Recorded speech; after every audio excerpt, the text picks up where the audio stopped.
Залата за анализи, която се ползва от академията. И сме с...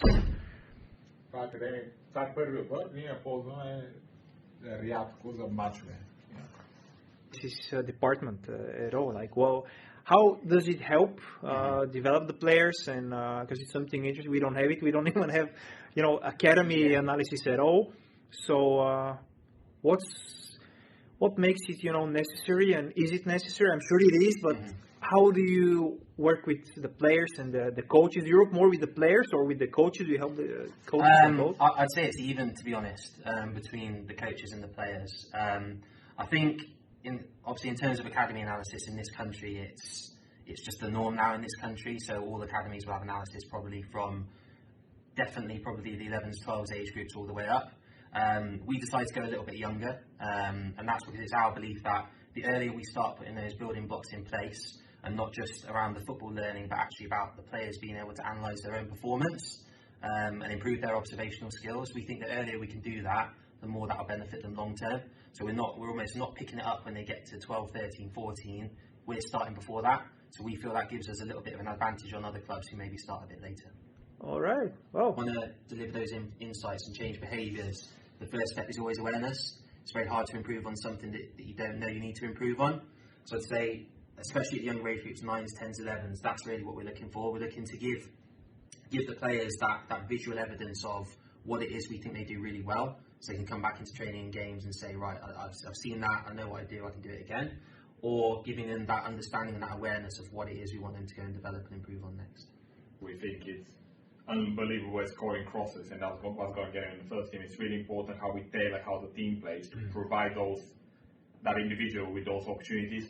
And that's why it's really important that the structure of the team is probably first, and then it's centered around the individual. So you can't just focus on the individual, forget about everything else, because ultimately you just focus on what the player does, and then all of a sudden you go to a game and he doesn't get any opportunities to do what he's good at, then it doesn't make sense. So that's why we think probably that team identity is the biggest vehicle for sort of individual development. Right, here's when we lost the ball, based on what I've found, that's when we lost the ball. Okay. And then it'll be right in these moments, what was his high speed running like, what was his intensity like? Okay, yeah. So their targets and then feedback on those clips. And then what the boys will do is that they will answer questions and feedback to us. So it's almost like a two-way process. We have conversations on the clips. So instead of me telling you, your passing today wasn't really good, blah, blah, blah. Actually put together a practice for them. So what we did is we looked at first team clips and we put together just a really short inspirational montage with some music in the background, something that's fun, something that's really short, sharp, snappy and engaging, just as an activation around how useful front foot passing can be in the game. Front foot passing is that one now, if he goes inside of the foot and then he passes with his legs or outside of the foot. Oh, okay. So obviously then you cannot read what he's going. You know what we do for pre-match? Yes, that was the next thing. Some of the unit stuff. So centre back receiving basic forward stuff. So let's get out of feet. So what we do as well is obviously because we work with younger players. I think one of the big things we try to focus on this year is around individual concepts. So okay, we could be trying as a team to switch play or break line, but me as an individual, what sort of action, what sort of concepts will allow me to do that? So if I want to break a line, me facing the line of pressure is going to be really important. And little bits like that are more centered around how I play as an individual and my actions, rather than the whole team sort of idea.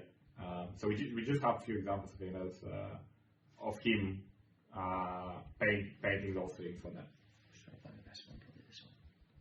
And we'll actually get them to feedback on what they've seen, what they've observed in the clip before we then go on with. It's like homework, if you will. It's in some way. Yeah, but we try not to explain it like that. Yeah. Say homework to a kid, they immediately think, no, I don't want to do that. But ultimately, it's watching football. It's fun.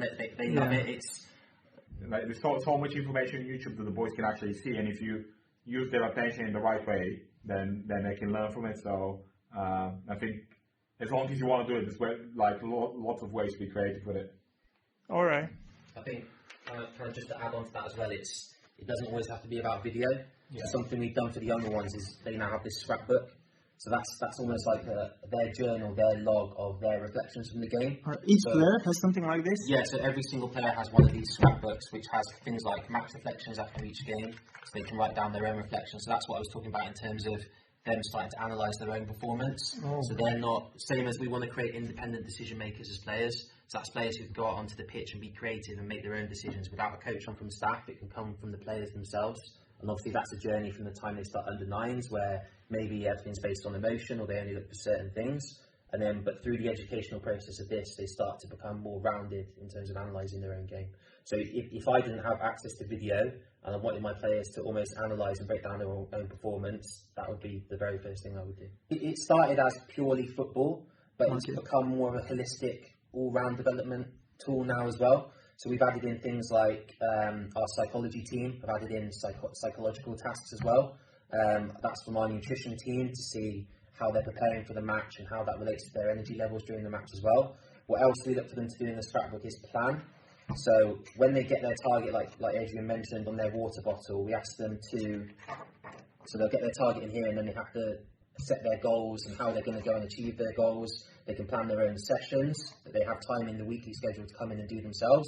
So sometimes we give them like 20 minutes when they're younger and they have more time. And we try to, like, what we think sometimes we have, with this point where the boys not doing, coming in early, for example, not doing anything.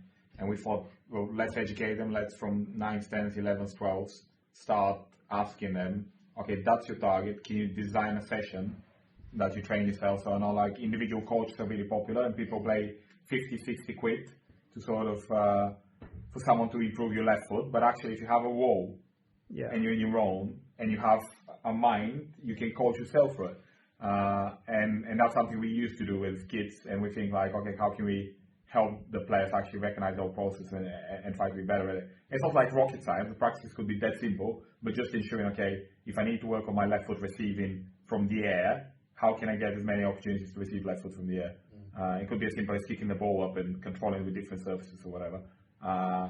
And then we hope when they're 13, 14, 15, 16, that process will look like now, well, when I come 20 minutes earlier and I can practice on my own, I have an idea how to structure it myself. Is the external of that, so this is what the players and parents and staff will get access to. Okay. So this is an example of our under 14, so you can see things like the matches, the games that are in there, but then you can see the training sessions we filmed as well. So here's an example of a training session we filmed. Okay. And again, this is important not just for the analysis of the players, but for the coaches themselves. So we ask players to be reflective and work out what they've done well, what they can do better next time, but the coaches doing that is just as important. I'm sure Adrian will agree that having these sessions recorded, being able to go back and see maybe, okay, what part of this session worked really well, what part of this session maybe didn't work so well, that helps him in the future if he wants to go and deliver that same session. Okay, well, how would you do it differently? How might the context be different? What might you do? And see it. So again, they'll have the video, they'll have their timeline with all their individual clips and then all the team clips down here as well, so they can watch those back. And then, like Adrian said, they've got their individual learning plan as well. So if they just want to see the clips which I picked out around their targets, they can go there, filter it really quickly, and spend less time watching it back if they're really busy. Okay, so players have access to this? Yes, all players have access to this. They can use it on a laptop. They've got it as an application on their phone as well. So they've got unlimited access to this, essentially. Adrian? No, I think it's like a lot in there, and sometimes it can look complicated, but the reality is it is quite simple, and it's the idea is just to give the boys a bit more visual, a bit more an idea of when we're saying something, how does it look like? When you experience something on the pitch, then going back and watching it, all those bits are quite important. So sometimes like I'll pull them on the way back from a bus and I say, well, listen, we were speaking about that, have a look at it. So you have a look and really understanding it. It's the same with the stats. Like with the stats, we actually say to the boys, well, we want to be really good at saying playing through teams and connecting in our midfield or whatever, but are we actually are? And that, again, depends on the opposition, depends on a lot of stuff, but it gives you a bit over long term, so over 20, 30 games, it gives you a bit of objectivity that in games, if we're not consistently doing it, then we need to be motivated to get better and find different ways to improve it. And I think it's a bit of inspiration, a bit of motivation more than anything else. So yeah, the boys love it. The boys love the stats, and when we put them on the wall, they gather around and they speak about it. So yeah, it is quite simple. I think boys are quite used to it now, so it's nothing different to them really. For them, it's like the norm. Yeah, I think break it down. It's not just that was a good pass. It's why was that a good pass? How was that a good pass? And even with the stats, it's educating them that what do these stats actually mean, and how we might not use them in isolation. So in isolation, something might look a certain way, but then when we go and watch the video, that might give us context behind, okay, why is that stat like that? Maybe the opposition played deeper, so that's why we haven't got line breaks in behind. It's not because we were poor, it's just because that game required something different. So it's educating them on things like that, how you use data, how you use video. But we have access to everything the first team do. So every game the first team analyse, or every opposition they analyse, I have access to all that if I want to have a look as well. And the buildings are so close together that if I have a question for one of the first team analysts, I'll just come over, go into their office and just have a chat with them. So the connection is kind of seamless. And like I said before, we have a playing philosophy which runs from the first team all the way down. Okay. So again, a lot of that content in terms of video, in terms of slides, in terms of presenting will come from the first team and then be filtered down to the analysts in the academy, and then I will feed that into the coaches and the players. What we call positional profiles. So the first team, and again that will depend on the manager that's situated at that point in time. But we have first team positional profiles of what they would, like you said, what they would like their centre backs to look like. I think as an academy we do try to follow that a little bit, so we'll take inspiration from it, but our aim as an academy is, yes, to get players into the first team, but our aim is also to be self-sustainable. So that means we want to create valuable assets. So that might be players who don't ever even play for Wolves, but we might sell them to another club in a different division or different country or different league for value. That means we can then go and reinvest in the academy. So they might not get anywhere near. It's almost, okay, there's a bit of that, but there's a lot more. How do I receive the ball to connect with the next person? Where does my first touch take me? And that's all the individual bits. So if I'm a midfield player, my target's on receiving, I'll get a lot of analysis centered around, if I want to switch play, how do I need to receive the ball? And little things like that really, but it's a lot around the individuals. I think we've gone away, we don't do too much team analysis maybe to give them an idea of how we look as a team, but we don't focus on, okay, that's how we played last game, let's break it down, let's break down the shape we played against, let's play down our shape. We have those collective principles which never change really for us, but we go, okay, as individuals, how can we get better to achieve them? So if you want to play through our midfielders, how can we receive the ball better to do that, etc. So like Wolves or Man City, and thinking what they do there must be the right way to do it. There might be a different way that you discover and that works for you in your context, and it's just as good. I think that's a massive part of analysis. There's not one way. It's not black and white. It's not one way to do things. It's what works for you, what works in your context. All right.